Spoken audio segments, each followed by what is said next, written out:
ఏపీలో అవ్వాతాతలకు ఇచ్చే వృద్ధాప్య పింఛన్లో కోత అప్పుడే మొదలైంది.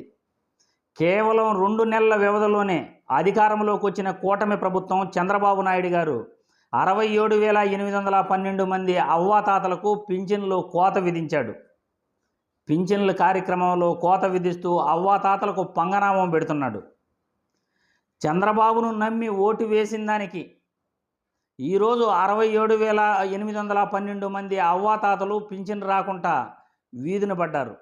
చంద్రబాబును నమ్మి ఓటేస్తే మాకు 4,000 వస్తుంది, ప్రతి నెల కూడా 1వ తేదీ ఇంటికి తెచ్చి 4,000 ఇస్తారు అని అవ్వాతాతలు ఓటేస్తే, మే నెలలో ఇచ్చిన పింఛన్లతో పోల్చుకుంటే ఆగస్టు నెలకు ఇచ్చిన పింఛన్లను మనం కనుక చూస్తే 67,812 మంది కోత విధించడం జరిగింది. ఈ లెక్కలు ఎలా ఉన్నాయో మనం ఒకసారి చూసుకుంటే, మే నెలలో 65,49,864 మందికి పింఛన్లు ఇవ్వడం జరిగింది. అదే జూలై నెలలో 65,18,496 మందికి పింఛన్లు ఇచ్చారు. అంటే అధికారంలోకి వచ్చిన ఒక నెలలోనే 30,000 మందికి కోత విధించడం జరిగింది. అదే ఆగస్టు నెలకు వచ్చే లోపల 64,82,052 మందికి నిన్న అవ్వాతాతలకు వృద్ధాప్య పింఛన్ ఇవ్వడం జరిగింది.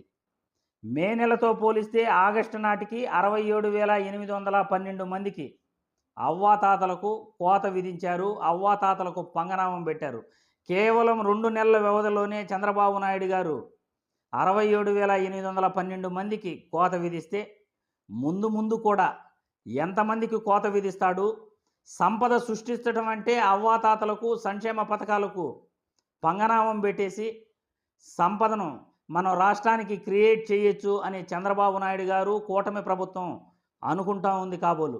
ఈ విధంగా చంద్రబాబును నమ్మి ఓటు వేస్తే ప్రతి పేదవాడికి, ప్రతి అవ్వాతాతకి కూడా కష్టాలు కన్నీళ్లు తప్ప మిగిలేది ఏమీ లేదు అని ప్రతి పేదవాడు కూడా అనుకునే పరిస్థితి కేవలం 2 నెలల కాల వ్యవధిలోనే కూటమి ప్రభుత్వం ప్రజలకు అర్థమయ్యేటట్లు చెప్తా ఉంది.